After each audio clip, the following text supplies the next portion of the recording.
Hello everyone and welcome back to the channel. Today, we're diving deep into the sands of time. Back to the golden age of the pharaohs. Imagine, just for a moment, walking through the bustling streets of a city that has been lost for 3,000 years. A city that was once the vibrant heart of the Egyptian empire, only to vanish beneath the desert, its secrets sealed away. Well, stop imagining.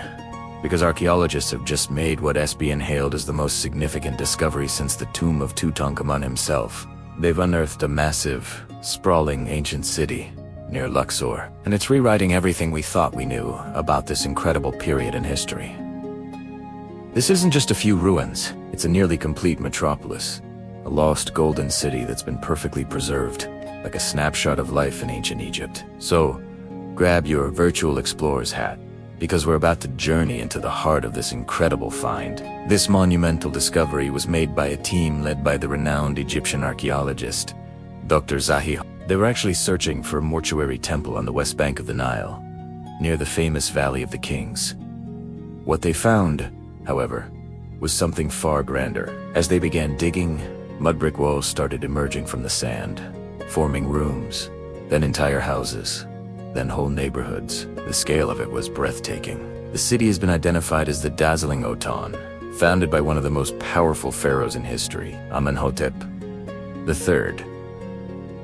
He was the grandfather of the boy king, Tutankhamun, and he ruled Egypt at the absolute peak of its wealth and power. This city was the largest administrative and industrial settlement of its era. Finding it is like finding the Pompeii of ancient Egypt, but without the volcanic eruption. It was simply abandoned and left to the sands, which, luckily for us, preserved it almost perfectly. So what does a 3,000-year-old preserved city actually look like? Well, the excavation has revealed a surprisingly complex urban layout.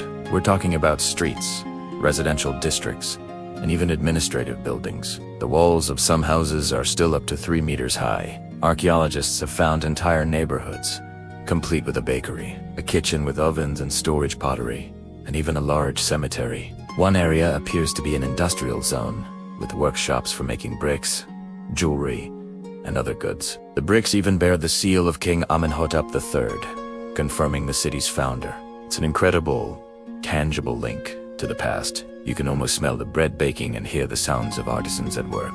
The team even found rooms filled with the tools of daily life pottery vessels, rings, scarab beetle, amulets, and weaving tools, all left behind as if the inhabitants just walked away one day. One of the most exciting aspects of this discovery is its direct connection to King Tut. The Dazzlinatan was built by his grandfather, Amenhotep III, but it was also used by his father, Akhenaten, and by Tutankhamun himself. This period was one of the most tumultuous in Egyptian history. Akhenaten, famously known as the heretic king, abandoned the traditional pantheon of Egyptian gods to worship a single deity, the sun disk god. He moved the capital from Thebes to a new city called Amarna. After his death, his young son Tutankhamun came to the throne, and a major effort was made to restore the old gods and traditions. Inscriptions found in the lost city confirm it was active during Tutankhamun's reign. This means the city provides a unique window into this dramatic era of religious upheaval and restoration. It can help us understand how life was impacted by these huge political and religious shifts,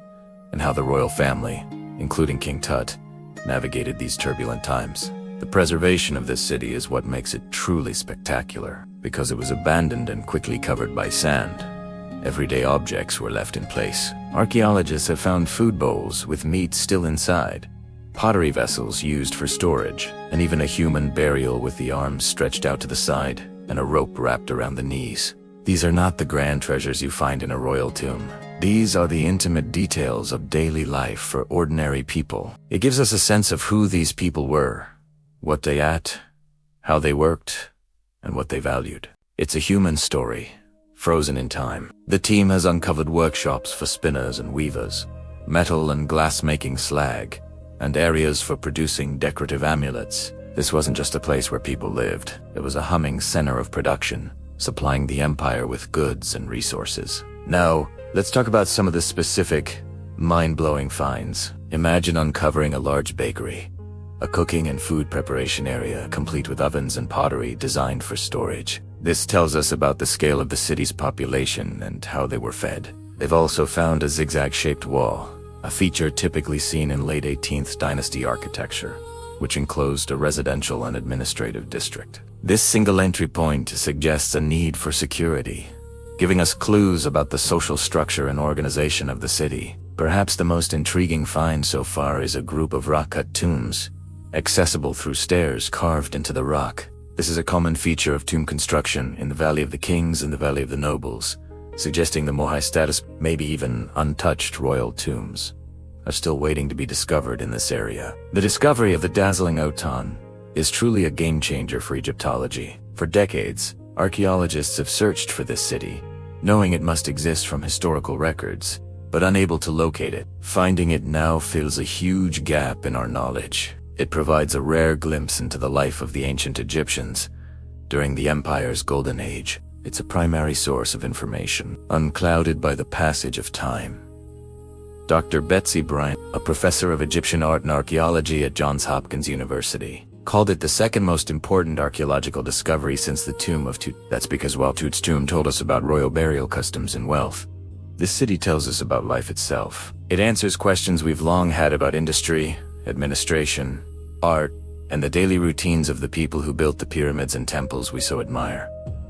What happens next? Well, the excavation is far from over. What we've seen so far is just the beginning. The team has only uncovered a portion of the city. Much more remains buried under the sand. The northern part of the city and its main cemetery are still yet to be explored.